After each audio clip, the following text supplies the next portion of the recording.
for the open system view and the Everett interpretation.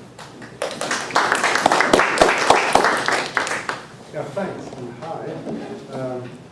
This is my first SMS conference. I'm not a metaphysician of science. I'm working more in the epistemology of science.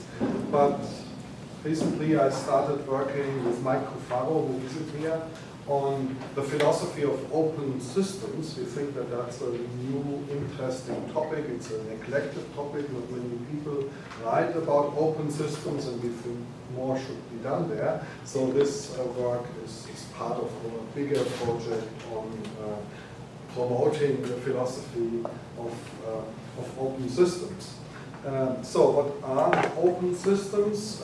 In physics there is a natural distinction between closed systems and open systems. Closed systems are isolated from their environment, so they don't interact with the environment, whereas open systems exchange heat, energy, mass with the environment, or they may be entangled with some environment.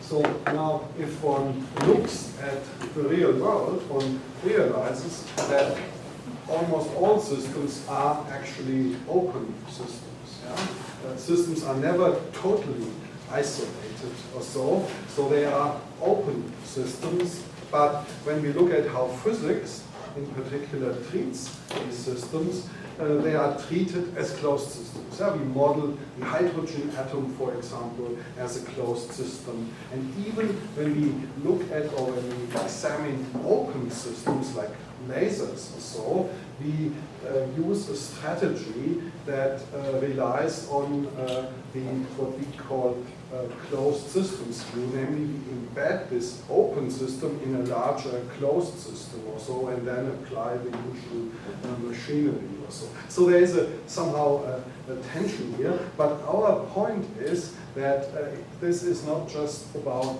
idealizations and so on. One could say, well, it's an idealization to treat certain physical systems as closed systems. We want to make the point that it's also has metaphysical significance. We want to argue that open systems are fundamental. And that is pretty natural if we look at other sciences than physics. Almost all other sciences talk about open systems. Yeah, economies are open, organisms are open. Yeah? So open systems seem to be really everywhere, but in physics, closed systems seem to play a particular role. So in any case, we want to argue for what we call the open systems view, and quantum mechanics is a particular case study here. It's perhaps the most interesting case study for this. And in this talk, I want to in particular show that what we call the open systems view, that it is consistent with the Everett interpretation of quantum mechanics. So it's nice to be in this session here, and you haven't seen the base talk already, so you are all up to speed. All right, so there is also a motivation for taking open systems seriously from quantum mechanics itself. Yeah? Most of the debate, however, is concerned with the status of the state vector. So the state vector plays a particular role. We see this when we talk about the distinction between psi-ontic and psi-epistemic interpretations, or the whole debate about wave function realism, of course, takes the state vector seriously and as the fundamental entity. But there are prima facie reasons to question this focus. One of these is Gleason's theory, which is a fundamental theory in quantum theory. And this theory says that quantum theory's assignments of probabilities is complete in the sense that every probability measure over yes or no questions concerning the observable quantities associated with the system is represented by means of a density operator acting on the system's Hilbert space. So the key quantity here is not the state vector, but the density operator. So what's the significance of the density operator? Well, this density operator is playing a particular role in the theory of open systems. So open systems are characterized by a density operator, as I will show in a minute. So there seems to be lots of reasons to take density operators seriously, and taking density operators to be the key object or the key concept of quantum theory, which is, of course, a probabilistic theory. And I'll later then talk about the Everett interpretation, in which, as we know, probabilities aren't fundamental, but of course probabilities play an important role in much of the debate about the Everett interpretation is about the role of probabilities. So our point is here that we should focus from, or shift the focus from the state, from the state vector to the density operator. That's a view that Eddie Chen, for example, is also promoting, and in the context of what he calls density matrix realism. So density matrix is another word for the density operator. And our view, however, is more radical, because Eddie assumes or is happy with a unitary dynamics, so he's happy with propagating the density operator according to a unitary dynamics. We want to be more radical and allow for non-unitary dynamics, and much of my talk will be arguing that we shouldn't stick to this paradigm of only focusing on unitary dynamics, but promoting non-unitary dynamics in order to provide some evidence for that. So that's the structure of the talk. I will, the motivation you heard already, I will now talk about two quantum theoretical frameworks. One is associated with what we call the closed systems view, and the other one is associated with what we call the open systems view. And then I will argue that the Everett interpretation is akin to the open systems view. At least it can be easily formulated within this context, that actually it should be. And then I conclude, and I have some open questions. Okay, now, so I want to talk about two quantum theoretical frameworks. And so here's this one slide that introduces terminology a bit. I use this word framework, but when we talk about scientific theorizing or so, we also use other terms to talk about models, theories. And I take a model to be a concrete representation of some system. Yeah? So we model the hydrogen atom. Yeah? So we have a concrete model of the hydrogen atoms. Models are typically embedded in some larger theoretical structure, such as non-relativistic quantum theory. That would be a theory. A framework is more general. So non-relativistic quantum theory, for example, is part of a larger framework which also contains Dirac's relativistic quantum theory. So they are similar in spirit or so, and are collected under this framework of quantum theory, which I will later call ST, as you see on the next slide. A view is even more general.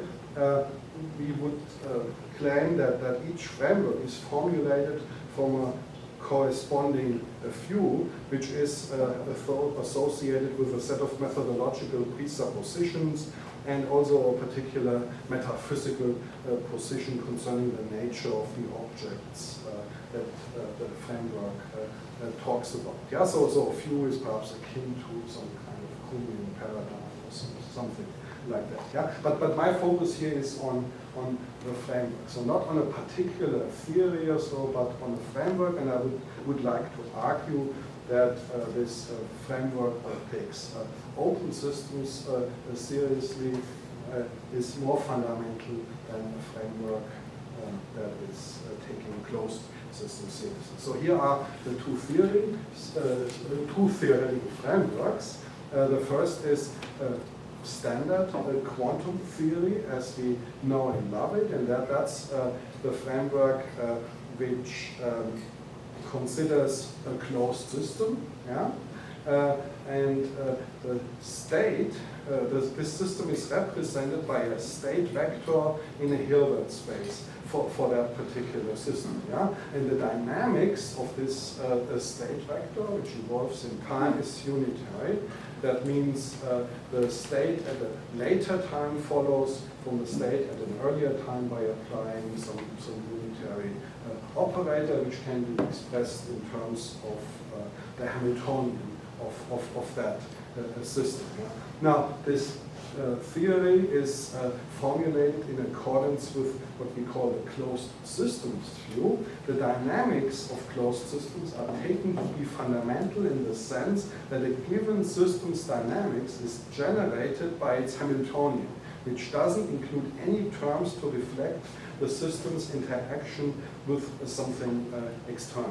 Now, this framework is empirically highly successful. It's applied all the time. But again, strictly speaking, there are no closed systems. Yeah? Perhaps the universe as a whole is a closed system, and we will talk about this later. But all other systems can't be fully shielded also. Yeah? Gravity is everywhere. Systems may be entangled. Entanglement can't be shielded. So there simply are no closed systems. Closed systems are fictions. But again, I want to make the point that it's not just a methodological observation, but that it's of metaphysical significance. Now, of course, people who adopt the closed systems view know that there are open systems. Yeah? They know that there are phenomena like spontaneous emission of an atom or so. They know that there are lasers, which are paradigmatic open systems. Yeah? Coherent light gets out and it's pumped somehow. Yeah? So a laser is an open system. The systems in quantum information theory are open systems. And now the modeling strategy that these people adopt is to consider the interaction, or to describe the interaction of, or to describe these open systems as being coupled with a separate system, its environment, yeah, such that S plus E, yeah, system plus environment is closed. So basically what you do, you put your open system in a big box, and this big box is closed also. And then you say, okay, I don't care about the rest, yeah, I only care about the system, so you have to adopt some strategy to sort of extract information about the system S, which is your interest in the first place. Yeah? And this is how that works. For example, in quantum optics, which is a nice field of study for these purposes. Yeah? So we consider some open system, yeah, which we want to study. Again, we embed this open system in a bigger closed system. Then we make two assumptions. We make the assumption of weak coupling, that the environment affects the system, but not vice versa. And we make the Markov assumption. The future state of S only depends on its present state. Yeah? And then we propagate the whole system S plus E unitarily over time. Yeah? We apply the Schrödinger equation, for example, and then we say, okay, we only care about S. Yeah? We don't care about the environment. And people then average over the states of the environment. Yeah? They trace it out, as one says, which leads to a description of the system S, an effective description of the system S, which turns out to be unitary, non-unitary. It can't be described in terms of a state vector anymore. One has to use a density operator, which is a more general structure or so. And one arrives at this equation here, which is called the Lindblad equation. So rho is the density operator, And its dynamics is determined by a unitary part, which is basically the Hamiltonian dynamics, and a non-unitary part, which has this specific form here. And what's really interesting is that people looked at different systems, lasers, radiation fields, whatever, and it always turned out, if one makes these assumptions here, decoupling and Markov, one always ends up with a master equation that has this Lindblad form. Yeah? The RIs are different for different systems or so, but we always find this structure, which already suggests that something more general is going on here. Yeah?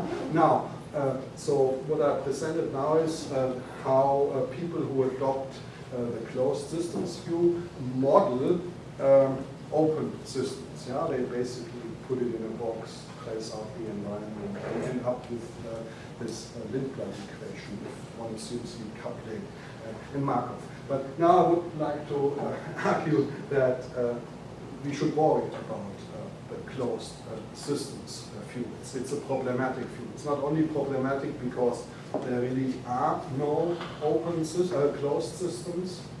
It's problematic for other reasons, and many of these other reasons have to do with gravity or so. So if we want to include gravity in our theorizing or so, then all hell breaks loose, and there are big issues with unitarity. And unitarity, as we saw, is closely related to closed systems. Yeah? Unitarity, Hamiltonian closed system. Yeah? So for example, in general relativity, there is actually no general principle of energy momentum conservation. We know from attempts towards a theory of quantum gravity that a global unitary evolution is hard to square with those approaches. Yeah? So this is easy to see. A unitary operator is always e to the minus iht or so. But then the question is, what time is it? Yeah? And that time depends on your system. So for a particular clock or so, you can define a unitary evolution, but you can do this globally, and that leads to problems. Also, black hole physics is very interesting. Hawking used modeling techniques along the lines of the physics of open systems to come up with his claim that black holes radiate. And what happens there is that a particle-antiparticle pair is created. One stays in the black hole, the other goes out. Yeah, they are entangled, but then because of the evaporation, the black hole loses energy and it collapses or so. So at the end, the particle outside of the black hole is in a mixed state, of course, and the particle inside of the black hole disappeared. So the fundamental representation of this seems to be, I mean, this suggests that it is another reason why we should take density operators seriously, and that we also should take non-unitary dynamics seriously. But in any case, in scientific practice, when we apply quantum theory, we always apply it to open systems, apart from in cosmology. And although this typically involves the methodological assumptions associated with the closed systems view, it isn't the dynamics of S plus E, but the dynamics of S that we can take that we take ourselves to have successfully described when we do this. Yeah? So the empirical evidence is sort of about S, yeah? the open systems. And so we think that there is clear empirical motivation to extrapolate from the dynamics of open systems rather than from the dynamics of closed systems. Yeah? And for this, the general quantum theory of open systems seems to be appropriate. That's an alternative framework. Yeah? There's ST, yeah, the standard theory, with psi playing the big role, the state vector, and there is the general quantum theory of open systems, and here rho is the only player. Yeah? So rho is a derived quantity in ST somehow, yeah, but psi is the big player. Yeah? Rho is only effective or so, but in GT, rho is the main player which should be taken seriously also ontologically and not just as a catalog of to represent our probabilities. So the time evolution of rho in general terms is governed by a dynamical map. So rho of 0 is rho at some time t0, and this lambda t propagates rho through time. It only acts on the state space of S, not on S plus E. So there is no talk about an environment anymore. There is just the system S, its state space, and that propagates. And it turns out that one can obtain the general form of the Lindblad equation if one assumes that this lambda t satisfies two main conditions. It should satisfy the condition of complete positivity and Markov. I don't have time to explain them now, but these are two crucial conditions. And if they hold, one can get Lindblad showed this and a couple of other people. One obtains the general form of the Lindblad equation, which I showed before. However, GT allows for dynamics which do not respect complete positivity. Yeah?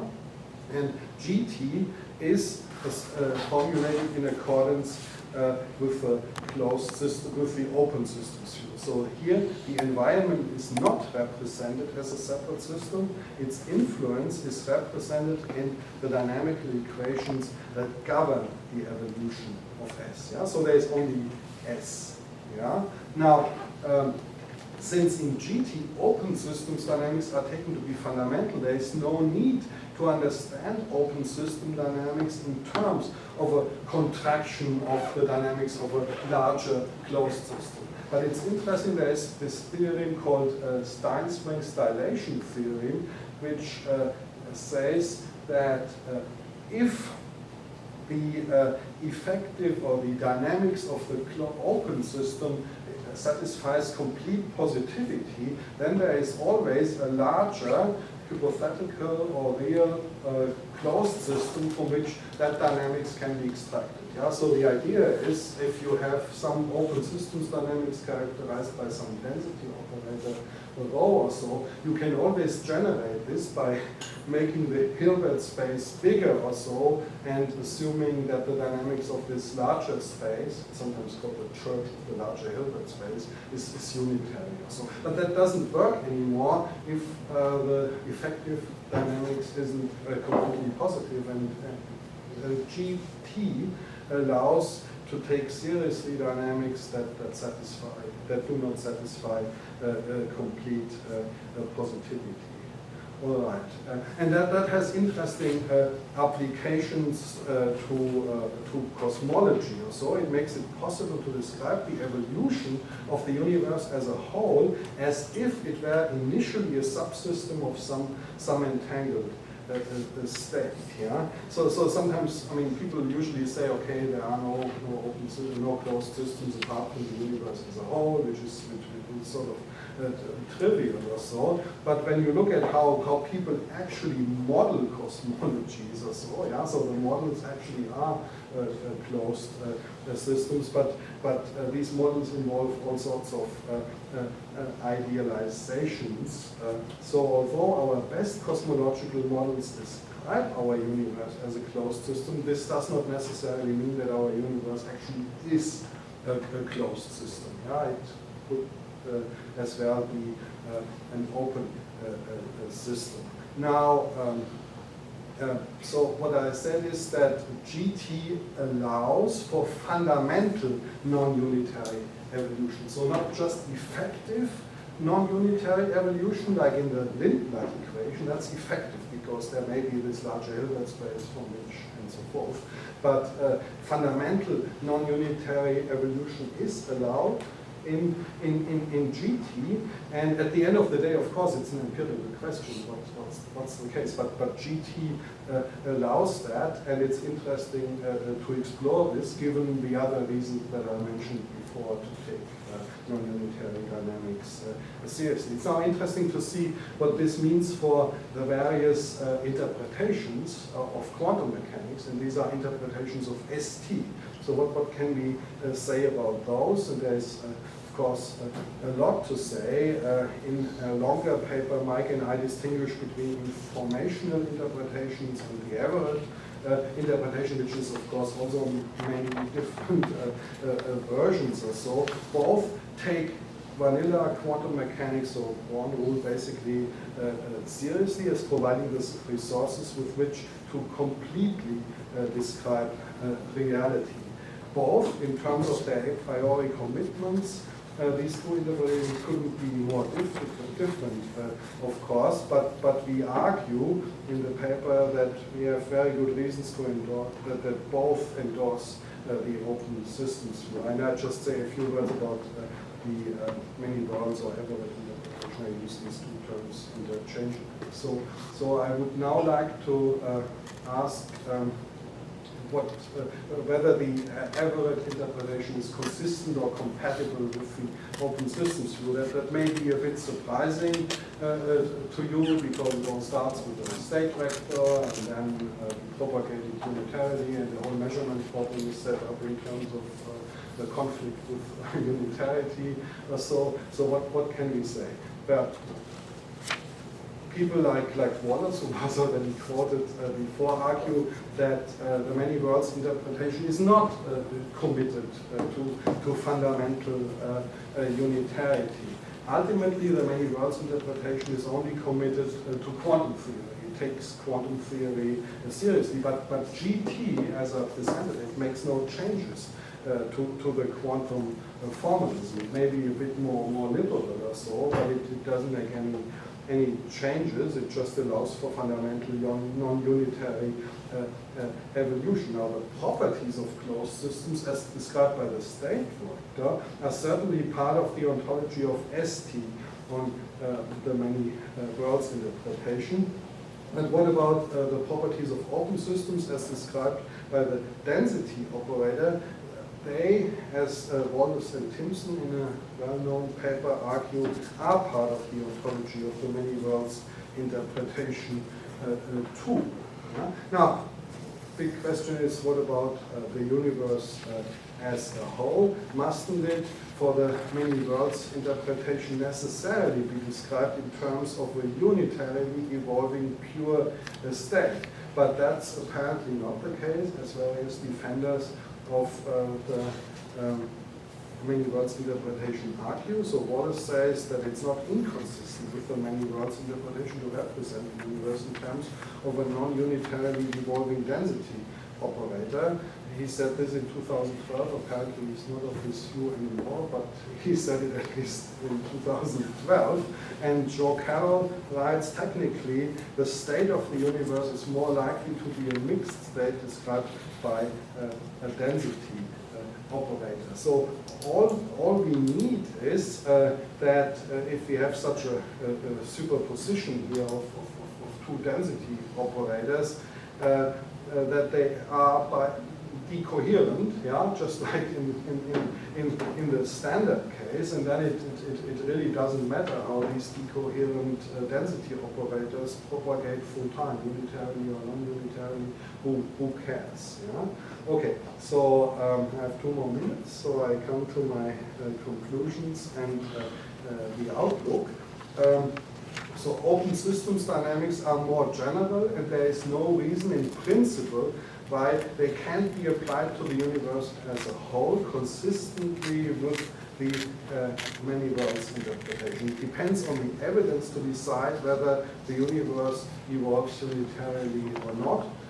Since there are strong prima facie reasons to take fundamental non-unitarity to be a life possibility, as I argued, an Everettian should be open to it rather than dogmatic and stick to unitarity. In any case, the many worlds interpretation has a clear motivation to embrace GT as our theoretical framework for quantum theory. A few remarks about the outlook. I didn't talk about the informational interpretation and cubism and all this, but in a longer paper we show that they are also consistent with GT. Now you may ask, what about hidden variables theories?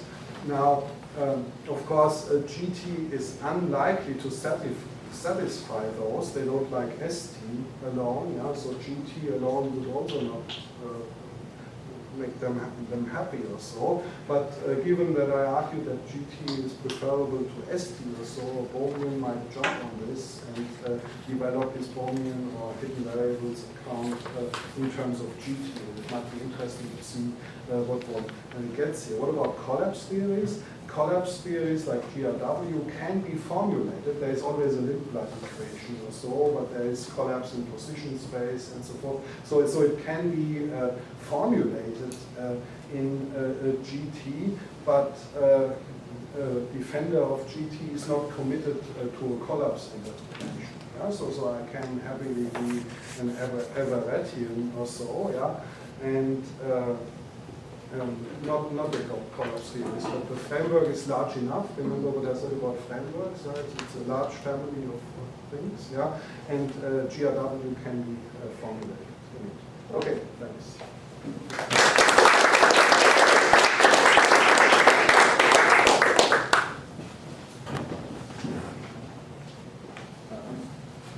I didn't expect that many people, so I only have 10 minutes. Anyone wants, let me just take some rest and try to follow my comments. Alright, so just start. Thanks, Stephan, for the great talk.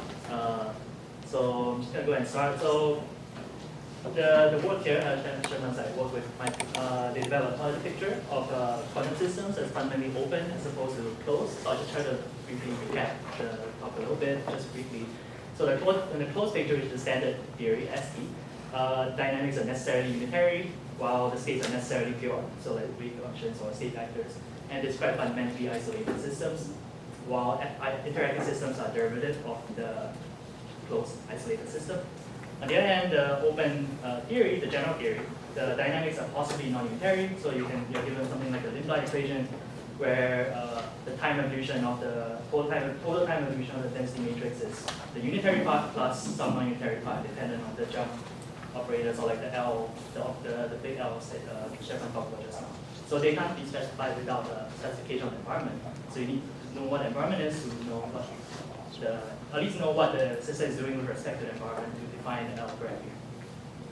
So that's a view, and then the dynamics is the Lindblad states are possibly mixed, so they're C matrices, perfectly talking about both mixed and pure states.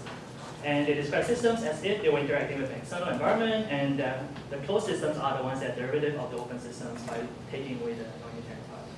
So the main claim here is that, as I read it, is that everything should accept open view for 3 reasons. Firstly, if you take the dynamics of density matrices as fundamental, you clarify many conceptual issues. Stephan cites Eddie's work, K.D. Robertson's work as well, about how you can talk about statistical mechanics, or you can talk about the problem of time in the context of density operators in a more natural way compared to pure state vectors. And there's nothing conceptually incoherent about thinking of the universe as mixed, so kind of like David Wallace's view in his book, and the view that he mentions in his book. And finally, that the basis of empirical success of the closed view lies in effectively describing the dynamics of the open systems. So empirical success of the closed view is parasitic in some sense on the open view, because you only know about one from the other. And overall, I agree that open view is much more in line with the practice of everyday quantum mechanics. Like Stephan mentions all these applied stuff that we do. Like those are all things that are like rely on some sense of an open system. But I think it's more worrisome for me, at least when it comes to at least metaphysics or talking about the universe, which is the thing that Stephan kind of flags when he talks about the state of the universe. I was wondering whether the Everettian should accept the open system view with respect to this more fundamental sort of, at least the universal picture. Because we are talking about the universal wave function, how branching happens at the universal level. So at least that's what I think the typical foundational works would focus on. The question is whether the open view is useful or better than the closed view in this respect, since it's a domain that Everettians like to talk about. So first, I have 3 comments on this. First, they all kind of lead to each other. So first comment is that I think mixed states does not entail non-unitary evolution. So Stephan mentions Eddie's talk. So the paper I think talks about open view as a conjunction of possibly mixed states, so using density operators, and possibly non-unitary evolution. They sometimes talk about both together. But I think that the fact that states are possibly mixed, for instance, the universe or the region outside of a black hole is a mixed state, those things need not necessitate non-unitary evolution. Mixed states can evolve unitarily as well. So they're also compatible with unitary evolution. So the discussion about whether density operators are better than pure state vectors is interesting, but I think it's like slightly besides the point for the open system view, because the closed system view can also take the density operator approach. And the possibilities cash out in Eddie's density matrix realism, which I just taught myself, like a paper I worked on with Eddie also talks about how to extend that view to talk about the problems of probability in a random picture. So there's a view in which you can have a there's a view in which you can have a unitary evolution with density operators. So that's not quite the right sort of this debate, this agreement to have, I think. So they can accept a closed system view people can accept the possibility of fundamentally mixed states, while accepting that at the universal level, the evolution is given by the von-Neumann equation, which is unitary as opposed to the more general Lindblad type equation. So they need not accept the open view even if they bought the arguments that density matrices are useful and conceptually clarifying and so on. So the second question, which I think is more important question, is do we think the universe is isolated? So insofar as fundamental discussions take place at the universal level, I mentioned this seems like the relevant debate to have about whether we should be open or closed systems view person for the Everettian picture. And that's a question about whether it's isolated or whether the universe is isolated or whether it's interacting. So I think in their paper they note that general theory differs from standard theory insofar as it strips away the ultimate observer, because for the closed system you have to have the closed system and then the observer looking at the closed system, and you have to include the environment and so on. Whereas if you have the open system view, from the default you have systems that are open and you don't have to put in an observer by hand. But I think this situation is flipped when you go to the entirety of the universe. The general theory differs from the standard theory insofar as it does have to add an ultimate observer to the description of the universe, because you need to specify what the environment is for the universe to be truly interacting. If you don't have that observer, then the system is closed, or isolated at least. And whether it's closed or open is not the right way to think about it, but whether it's isolated or not. So if you can't specify what's outside the universe, then this universe is isolated. And the question is this: if the universe is interacting with what is it interacting with? If it's interacting with something else, then such that the non-unitary terms in your Lindblad equation becomes relevant, then it seems like that's not the universe. We have to add in that thing into the universe as well. But once you add in that thing, then that universe seems to be again isolated, and then you can do unitary evolution of that whole thing again. So that we can take it to the limit such that we include everything into the universe. But now we have not a universe which is not interacting with anything outside of it, and then you don't need to take the open system view. Even though we could, we don't have to because they are mathematically identical. You are still using von-Neumann equation and doing unitary evolution over the universe. So put another way, once you accept that the biggest thing is the universe, and that the universe is not interacting with anything outside of it, then it seems like there's no room for the open view, for non-unitary evolution to stand as a matter of fundamental dynamics. So it's a possibly non-unitary evolution, but it's not actually non-unitary because the universe itself is unitary evolution.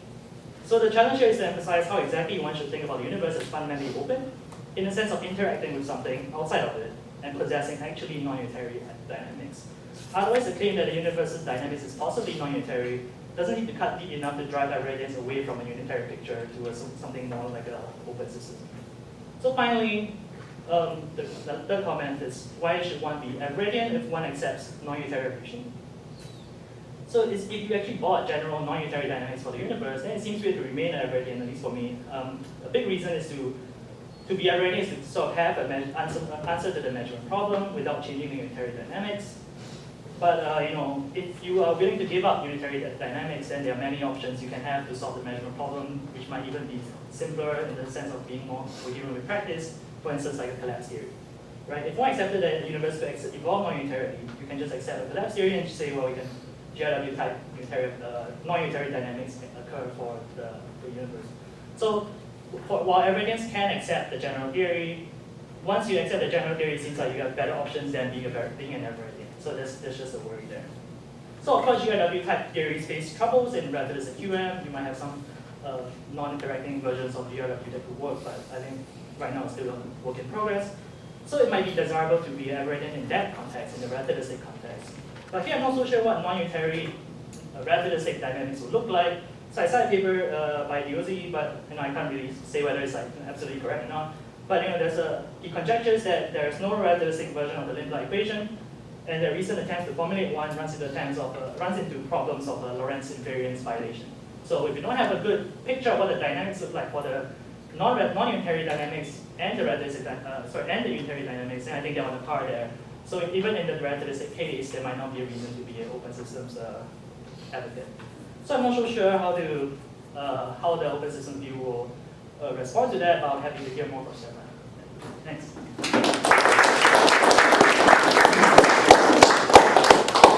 Yeah, thanks for the great comments, Eugene. Yeah, let's see how the open systems view responds.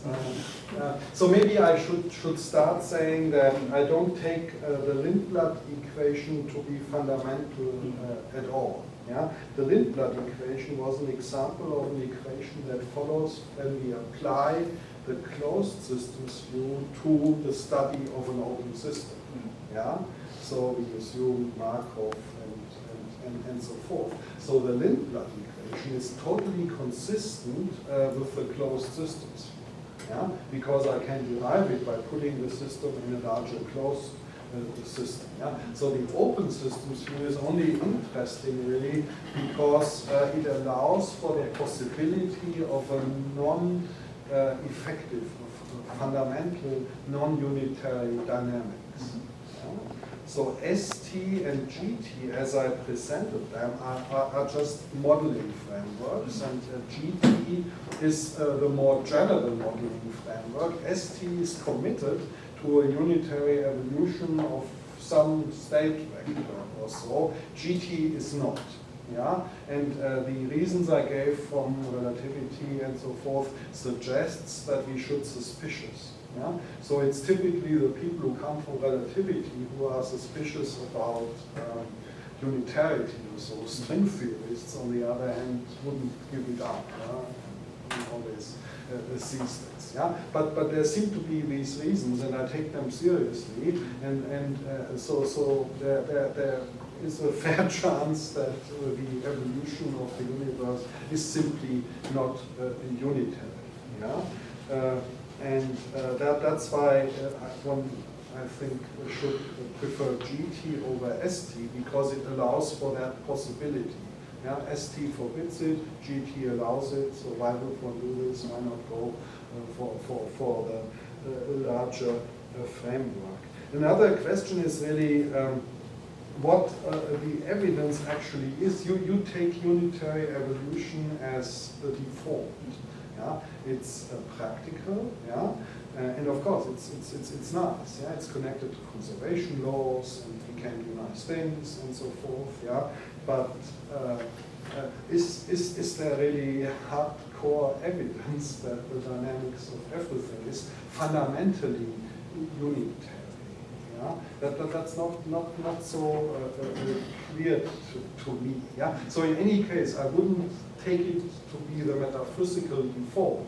It may be a pragmatic default, but I don't see that it should be taken as metaphysically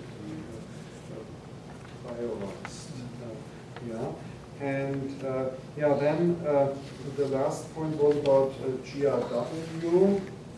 So GRW, as I said, can be formulated in GT, but I don't like it, and other people also don't like it or so, and for various reasons. And then I still need to make sense out of GT.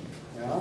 And the Everett interpretation is a natural way of doing that with decoherence or so. As I said, you can tell the same story as basically the same story as in the standard case, and so that's doing the job. I mean, if you don't like the Everett interpretation for other reasons,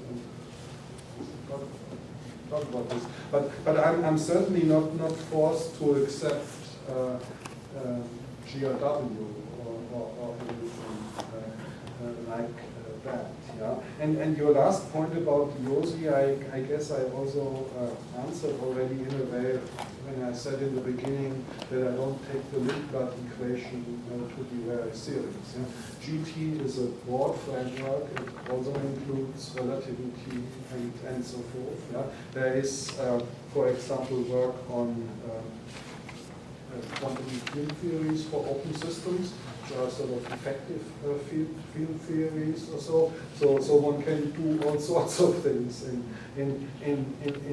this framework. And if it's not possible to come up with a relativistic extension of the Lindblad equation which satisfies complete positivity and Markov, then well, give one of them also up and see what happens. So I don't see a principal risk. In any case, I'm not at all committed to the Lindblad equation, not metaphysically, because it's consistent with the closed systems view, and also not methodologically.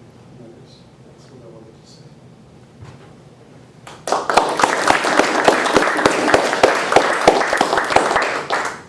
All right, we're now open for questions. Yeah, so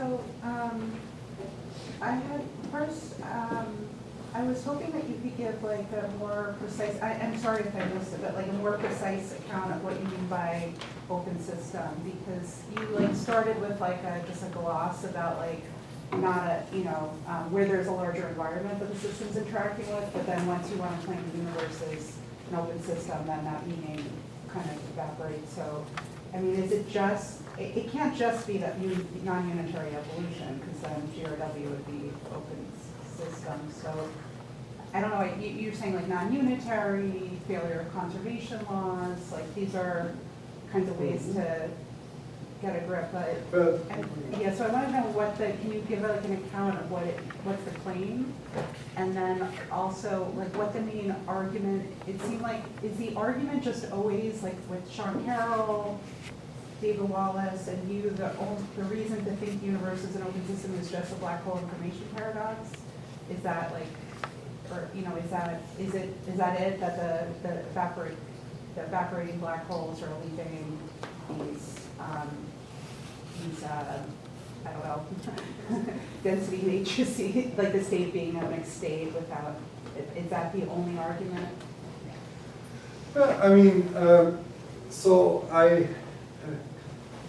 it's a good argument. I mean, the what's closed, I mean, it's sort of a metaphor in a way or so, yeah, so the open systems view negates the closed systems view in the first place, yeah, and the closed systems view includes this methodology to model all systems as closed systems. We have an idea of what a closed system is, yeah, it's an isolated system, yeah, it's isolated depending on the physical situation, energy, mass transfer, and entanglement, and so forth. Yeah? So that's the standard strategy. Yeah? We model systems as closed systems or as embedded in closed systems. Yeah? And the open systems view is the negation of that. And then the question is, what does that mean in detail? What does that tell us about the systems or so? Yeah? And one thing it entails is that we can account for the dynamics of the system without explicitly referring to some kind of an environment. Yeah? And the dynamics of an open system is typically non-unitary. Yeah? And the interesting question there is only from a philosophical point of view whether it's effectively non-unitary, like in the Lindblad equation, or whether it's fundamentally non-unitary. And I find this possibility of fundamental non-unitary evolution interesting. So the answer is it does mean that there's no larger environment. Yeah. It does mean that. So even when you're saying it's, like when you're saying the universe is an open system, you're saying, all you're saying is it can be modeled as if there's a larger environment, even if there isn't. What it basically means is that there is some irreducible noise in the universe. that's basically whatever the nature of that noise is, but it's that.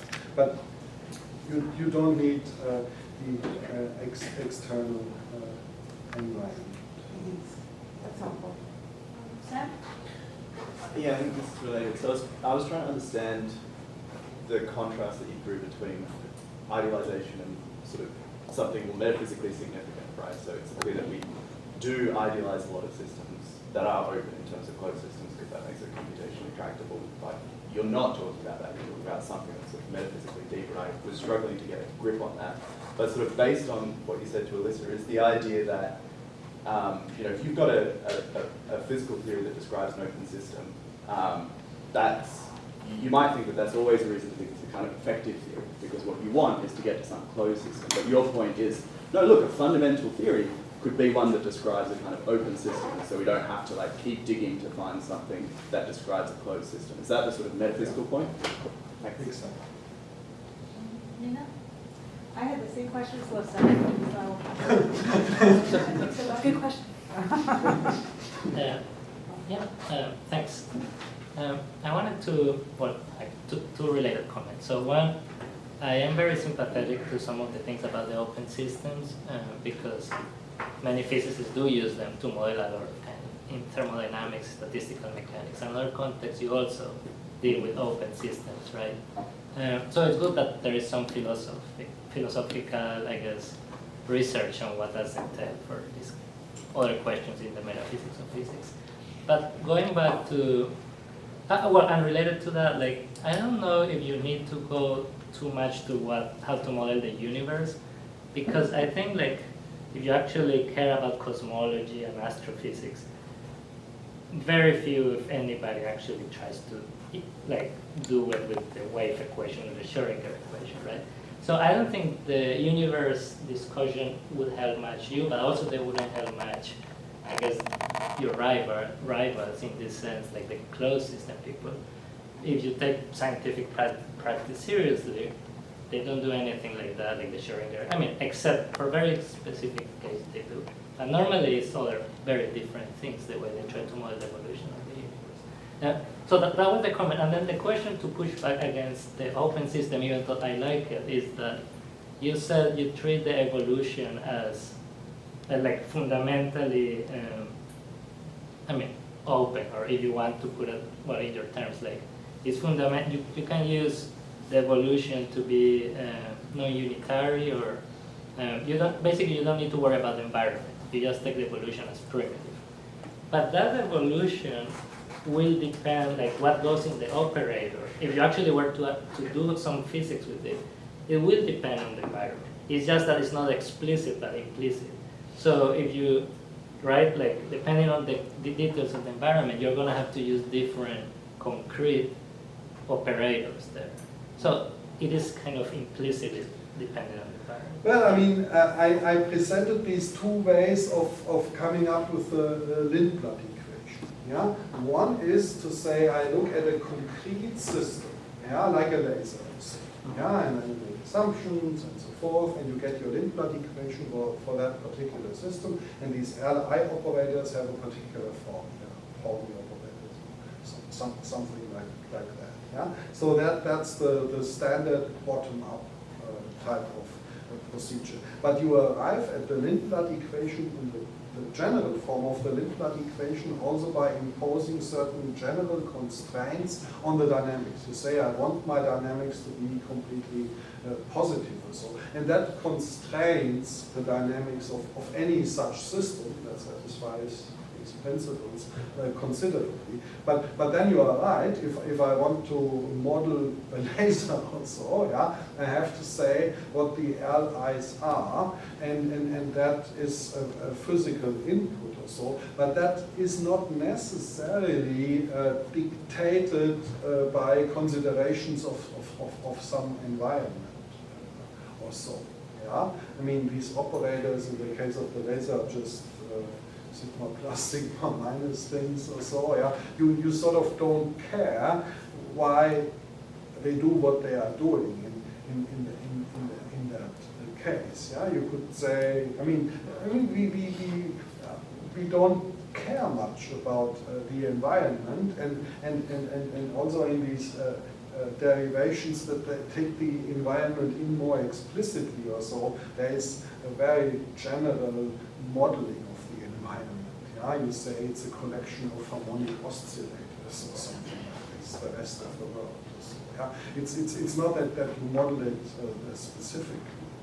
So I think with some kind of physical intuition or so, and good reasons for certain principles that govern the dynamics, you can get pretty far. And actually, people do that. Yeah. So I'm not sure if one needs to contemplate the specifics of the environment actually too much in all cases. That's an empirical question.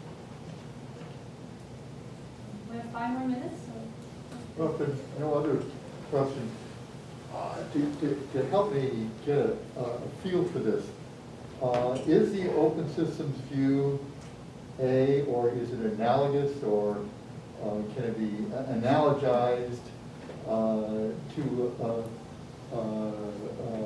treatment of a system with a fixed external potential?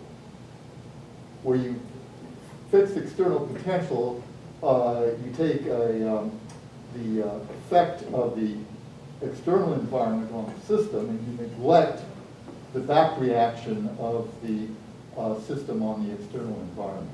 What's the relation between external potential and open systems here? I mean, an external potential can be plugged in the Schrödinger equation, yeah.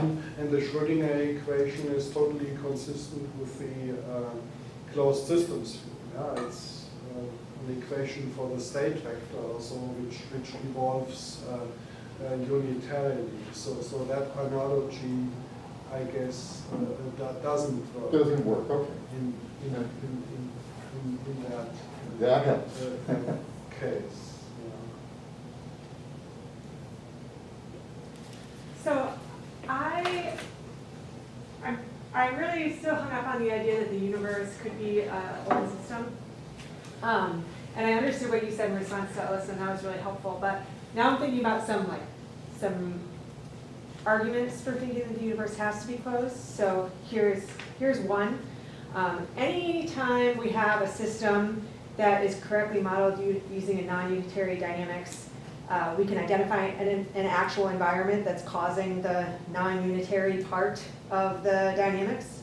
And so if we get to the point where we think we have the universe as a whole, but surprise, the dynamics that accurately models that thing is non-unitary, then just on like inductive grounds, we should think, oh, we thought that was the universe, but it's not. It's just part of the universe, and there's also some environment outside of that, and really the universe as a whole is all of that stuff. Do you find that argument moving at all? Well, I should. Well, I mean, as I said, you can model open systems without explicitly specifying anything about the environment. And you end up with an effective non-unitary evolution, yeah, and one then calls it an open system because a non-unitary dynamics violates certain conservation laws and so forth. Yeah, that's why I said in response to Alyssa that the term closed and open somehow metaphorically have a certain, but they develop and they become sort of technical terms or so. Yeah? Mm-hmm. So that's why perhaps this metaphor of irreducible noise or so, yeah, which sort of lets the universe lose energy or so internally or so is perhaps the best, but one doesn't need that environment.